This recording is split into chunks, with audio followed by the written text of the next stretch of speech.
Okay, so thank you first for going ahead and writing this question out for me. I really appreciate your comment, and I am more than happy to answer any questions that people have. It is a lot of information, so I am going to break this down into several parts because I talk a lot and I just can't help it. And I just want to be really thorough because that's what I tend to do anyway.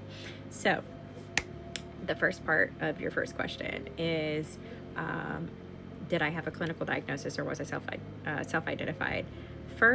At first, it was self identified, but it wasn't until recently. So it was like a few months ago.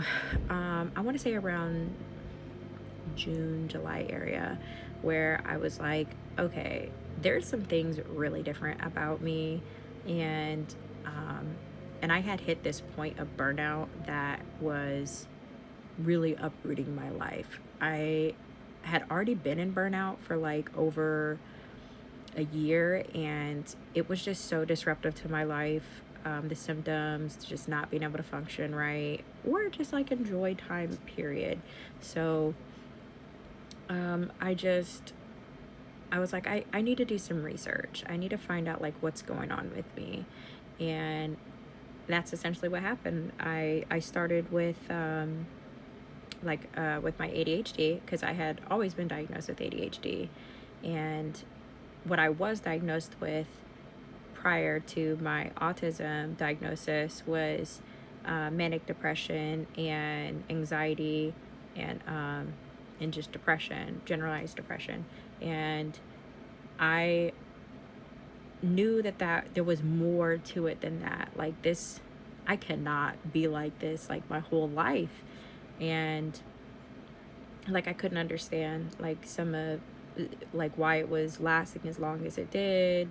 Why was it getting worse even though I was in therapy? Like I was working through things, and I just did not have an answer. So um essentially what happened was me doing more research on ADHD because I really didn't know a lot about it other than I had it. Like I knew I suffered from not being able to like hold my attention to things. Like my focus was really bad. I forget things, and like I knew like I did some different things. I was different. I knew I was different, but I didn't really put like two and two together.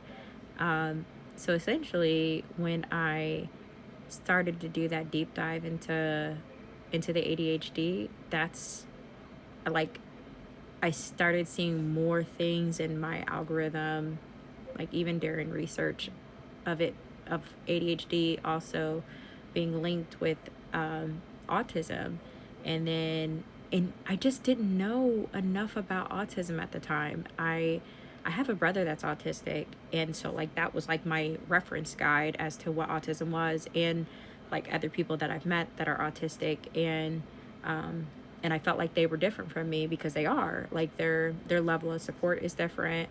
Um my level of support is different, and so I didn't really have a guiding point from my perspective of what that looked like. And so the deeper like I dove into it and did more research, I was like, oh my god, like this is me. This is absolutely me. Like I do this. This is what I suffer with. Like this, I go through this every single day.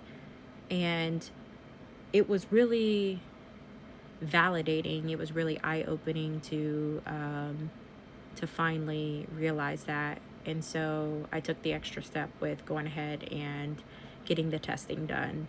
I immediately talked to my doctor about it. She asked me, what my concerns were, and I listed off like all the things that I had been dealing with, and um, and then she recommended a place for me, and I got a psych eval done, and I did all the steps. And oh my god, the testing is so long. So if you're thinking about it, just be prepared. Just be prepared. It takes like 6 hours. It takes forever. No, it doesn't take forever, but it does take a long time. Like it takes a really long time, and I mean, it's worth it. It is worth it because you want the answers. Like you want to know. Like it was so validating. It was so reassuring that I wasn't crazy. Um, Changed my life. And I think for the better, because now that I have the information, I can have the supports that I need in place to function better in life. Whereas if I didn't have that, then I'd be struggling to get those supports. Um, so I strongly recommend it. And I think that's it for part one.